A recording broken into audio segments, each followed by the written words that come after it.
So here I am standing in Pittsburgh. This is the last leg of our cross-country trip on the way to 770, on the way to Crown Heights. For tonight is Gimel Tammuz, Bashgacha Pratis. I end up in the beautiful city of Pittsburgh, which has a painful and sadness to us as Yidden, because as I cross this beautiful country, which has been a Malchus Shel Chesed, a kingdom of kindness that has treated the Jewish people so beautifully and so nice and so welcoming. Here is the place where there has been the worst massacre perpetrated against Jews ever in the soil of the United States of America, right in front of the Tree and Life of Life synagogue behind me. 11 Yidden, beautiful Jews who came to daven Shabbos in the morning, were massacred for no other reason other than the fact that they're Yidden. Now it's interesting, I think, that the name Tree of Life really expresses the paradox of what we're seeing over here. On the one hand, we have the loss of life, the life of 11 beautiful human beings, 11 Yidden that died al Kiddush Hashem. But on the other hand, why did they die? They died because they're Yidden. Now why would someone who's not a violent person in essence, someone who doesn't have a rap sheet, someone who does not have any pre-history of violence, be motivated to go ahead and to kill innocent people indiscriminately? Obviously it's because there is a deep discomfort. Something about the Jewish people is making him uncomfortable. What's making him uncomfortable? It's obviously a lack of understanding that the unique connection that Yidden have to the Eibishter is really meant to be shared with the entire world. Yidden, by their very definition, stand above all of existence because we are rooted in the Tree of Life. The rest of creation is rooted in a level of Malchus where there is possibility, there's Eitz Hadas, Toiv V'Ra, it's a fluctuation. Life and the opposite, Chas V'Sholom. There's an idea of Ragleo Yeredes Moves. It's already a source for the opposite of life as well. But Yidden are rooted very deep at the essence core on a place of what we call Tree of Life, Eitz HaChayim, where life is unstoppable, it's eternal, and it's absolute. And when one doesn't appreciate why Yidden have that connection and others are lacking, and don't realize that Yidden are meant to bring that unity and that oneness and share that connection and ultimately bring all of existence into that absolute oneness with the Eibishter, so there can be that misunderstanding.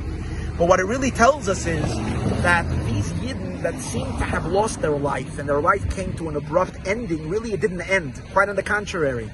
The truth of their life was only revealed because this deep connection that a Yid and the Eibishter that a Jew is connected with, the source of all life, sometimes is hidden, is blocked, is not expressed in a person's life. We only express it in the performance of Torah and mitzvahs. It's not always visible on the outside. But when these people were murdered for the fact that they are Jewish, so now this itself brought out this unity and this absoluteness. So there was no Misa, there was no death for Yidden al died al Kiddush Hashem. They are actually more alive.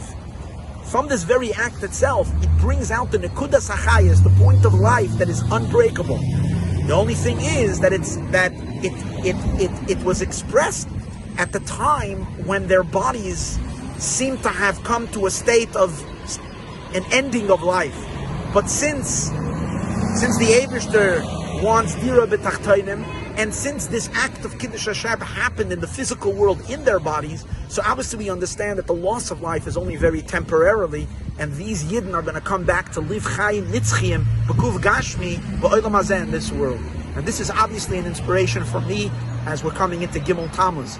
If this is said about every Jew, that every Jew is connected with an absolute bond to the Tree of Life, to the source of life, how much more so when we're talking about the Nekudas, the point of bonding between every single Jew and the Eibishter, the Nekudah of Yechida, and that's Yechida Shebenefesh, and that's the Nasi Adar, that's our Rebbe, who is the source of bonding of every Jew to the Eibishter.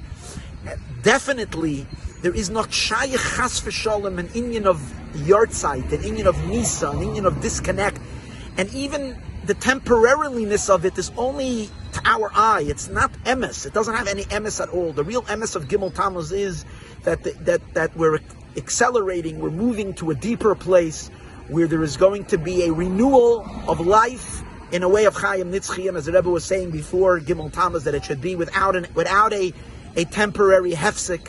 For whatever reason, on some dimension of existence, there is some kind of a Helam V'Hester May it all be over now after 26 years, or as we're approaching the 26th Gimel Tammuz. 26 is the connection to Havaya, which Havaya is the source of life, the Mokar HaChaim. May we merit to see it, Be'ezus Hashem.